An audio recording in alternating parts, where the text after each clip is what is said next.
Hello, everyone. Welcome to Woodside SDA Youth, where we are doing 365 Days with Jesus or the Bible reading plan.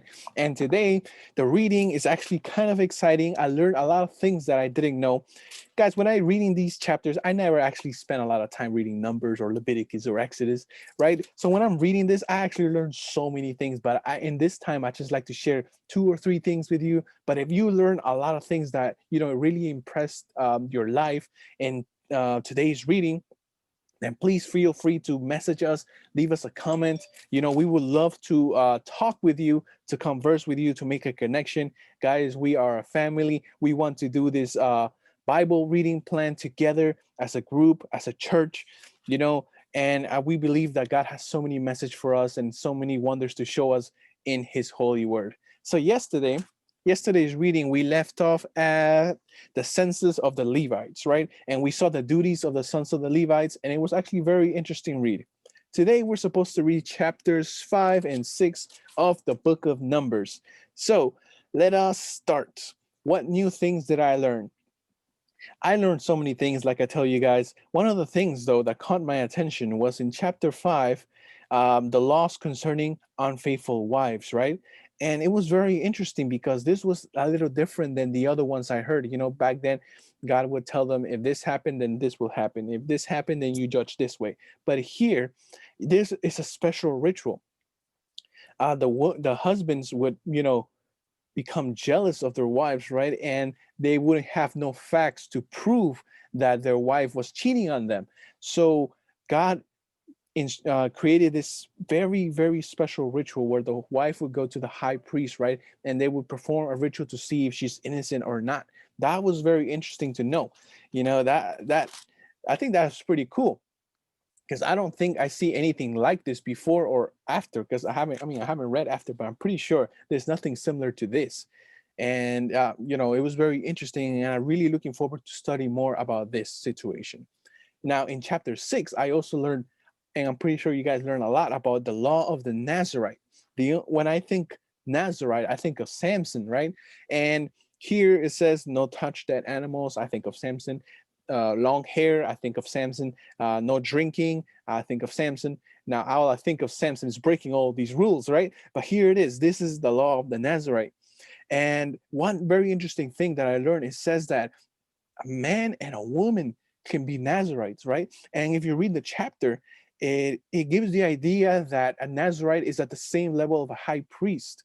So women can actually be Nazarites and be considered at the same level of a high priest. And that was very, very interesting and impactful for me to read. And now if you are listening to us and you're women in ministry, God has called you to do these things, and you will do great things, in spite of what a lot of people may say, in spite of the struggles and the obstacles you may have in front of you. God has called you to do something amazing. Now, other things that I learned was, some of the things that a Nazarite has to do if some of these things are broken. So it kind of gives me the idea that Samson, even though he broke all these things, um, he could have redeemed himself by doing these things that are mentioned in chapter 6, but we all know that he chose not to. So yeah, those are the questions. Those are the new things that I have. Now we're going into the questions.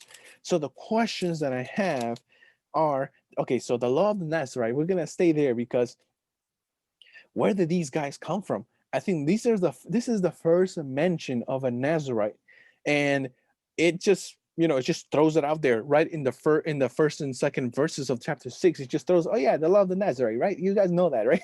Like, this is the first time I see Nazarite.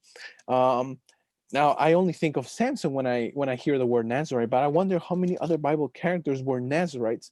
Now, Jesus of Nazareth. Was Jesus a Nazarite, right? Is there a play on words? Is Nazareth derived from the root word of Nazarite? Was Jesus a Nazarite? Did he have to practice all of this?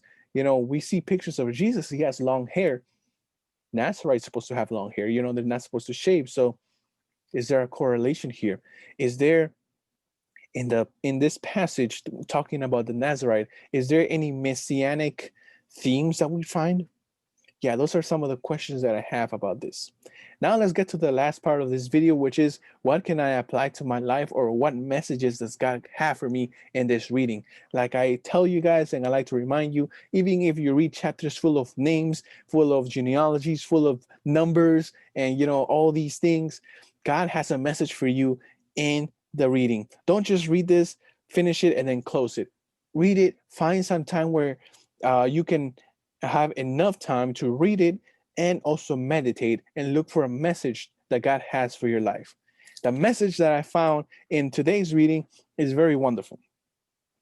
I see God's love, and I see God protecting women, and actually valuing women, unlike everybody else in the society in this time in the Bible. Back in chapter 5, when I told you about the unfaithful wives ritual, right? So a man will feel jealous of the wife, thinking that she committed adultery, and all the judges were men, and so when this happened, it was kind of a big thing. And if God didn't make himself involved in that situation, maybe the man would just grab the woman and say, you know what, you're guilty, you're punished, right? Um, if you think about it, when a woman felt jealous of the husband, thinking that the husband cheated on her, no one cared. No one cared. Like, switch the roles. The man could be probably showing signs of unfaithfulness. No one cared at that time. So women were really at a disadvantage here. Everybody cared when the woman did something wrong, but when a man did something wrong, no one cared, right? So God realized that women were at a huge disadvantage. The judges were all men.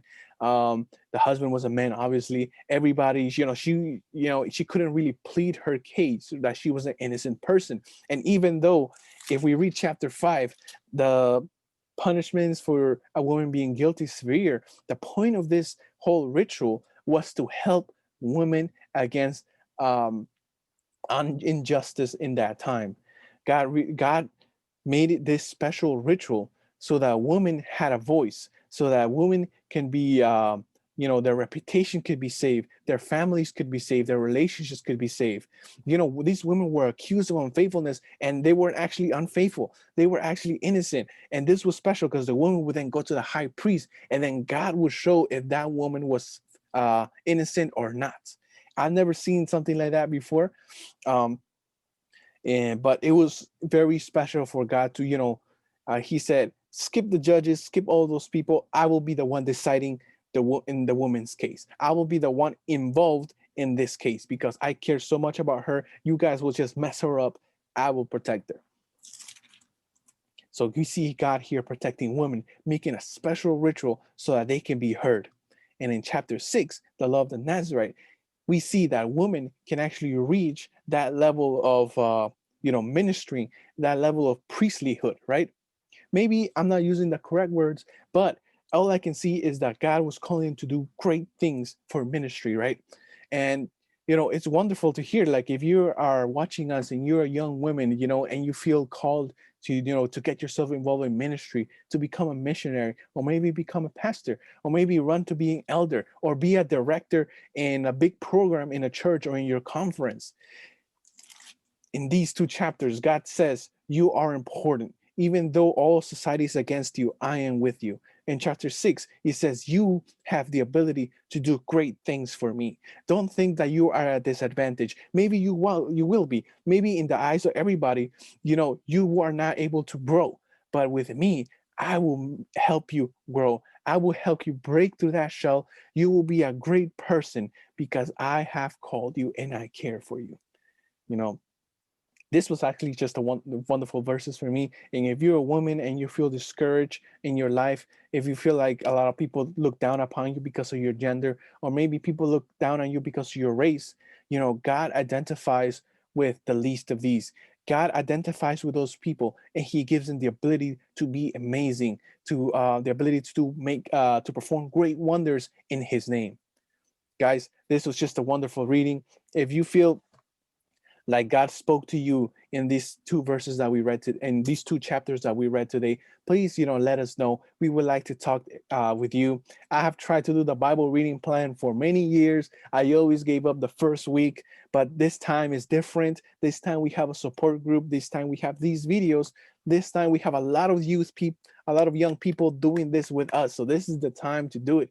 If you fell behind, just start where we are right now, and then in every Sabbath make a plan to catch up. In Sabbath we have a lot of time. Please make a time to catch up.